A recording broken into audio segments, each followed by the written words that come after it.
here we are at Ausable Chasm, and we're walking on late Cambrian Potsdam sandstone, and the Ausable River is cutting down. It's coming from the Adirondacks, where it's incising into the metamorphics and igneous rocks, and here the sandstones, the late Cambrian Potsdam, is onlapping the basement, so it's cutting from the sandstone here. Later we're going to go up towards the headwaters and see where it cuts the basement near Lake Placid.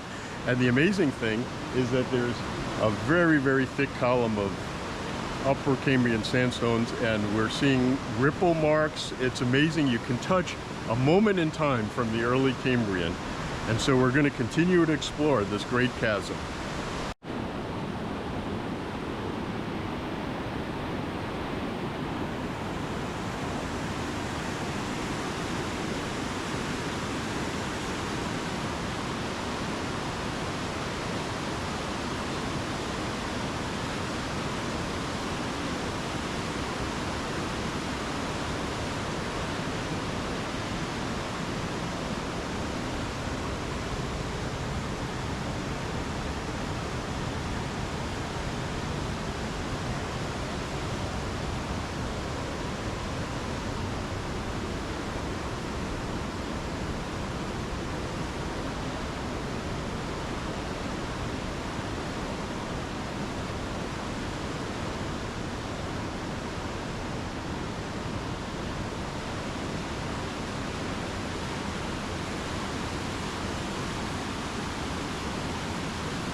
Bye.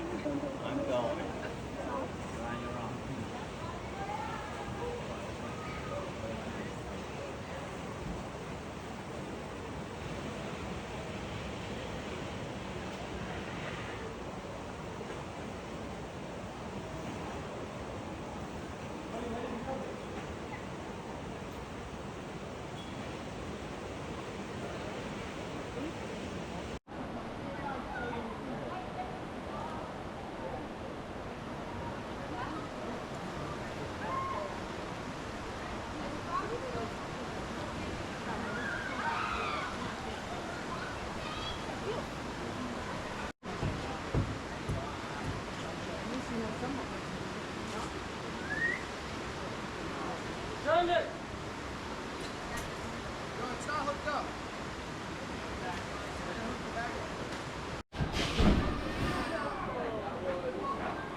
creeks on either side of this one flood. They pour over into here, raising the water level of the main channel.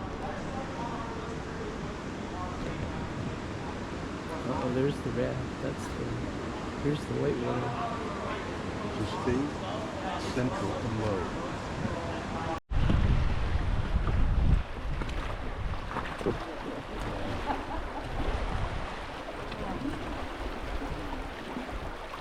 I think it's really incredible to see how the rocks dip back against the flow. So it looks like we're dropping elevation, but we're really just going down a little bit.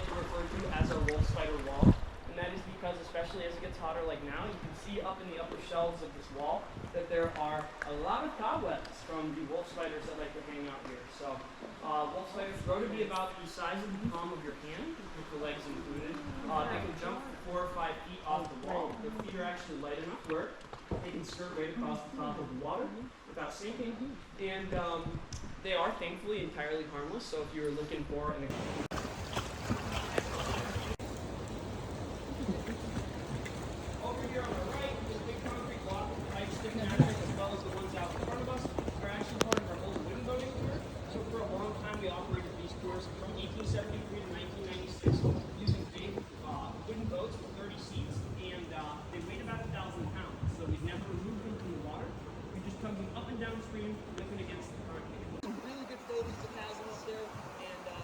Okay, hold on.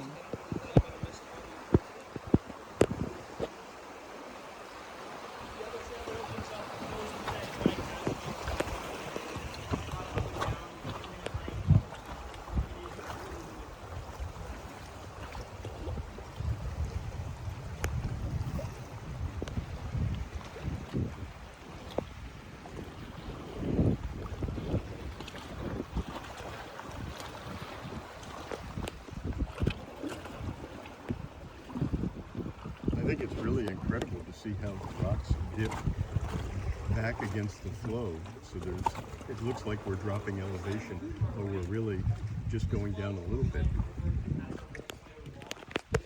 Especially as it gets hotter like now, with your hand, with the legs included, they can jump 4 or 5 feet off the wall. Their feet are actually light enough where they can skirt right across the top of the water without sinking, and they are thankfully entirely harmless. So if you're looking for an exotic pet or a chasm souvenir, you find it is free.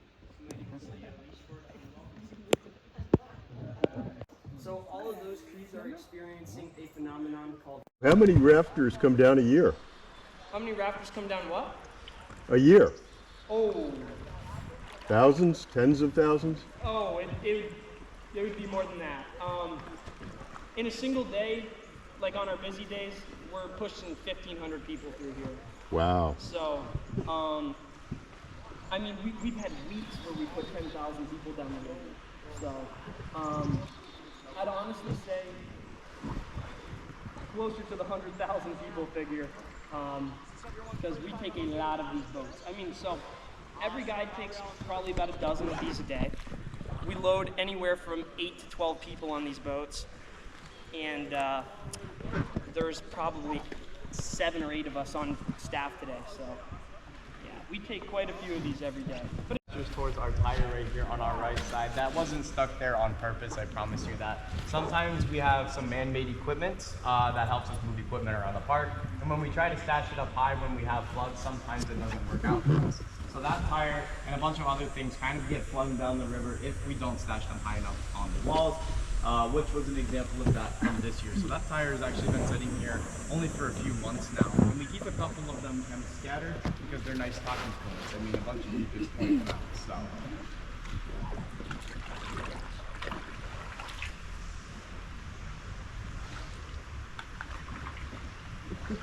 So the chasm actually used to be a pretty popular spot to film Western movies. So a long time ago, we used to have big groups of people coming down here posing the chasm as the Grand Canyon when they were still shooting black and white films. So you can probably see we've advertised ourselves as the Grand Canyon of the Northeast. Western movies, we had a handful of pretty cool stunt movies filmed here at the chasm, one of which was named Hurricane Hutch.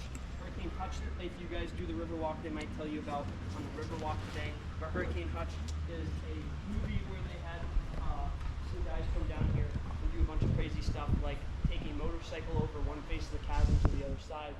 And there was also a group of 2 people who took a 30-foot wooden canoe off the top of Rainbow Falls all the way down. Did they live?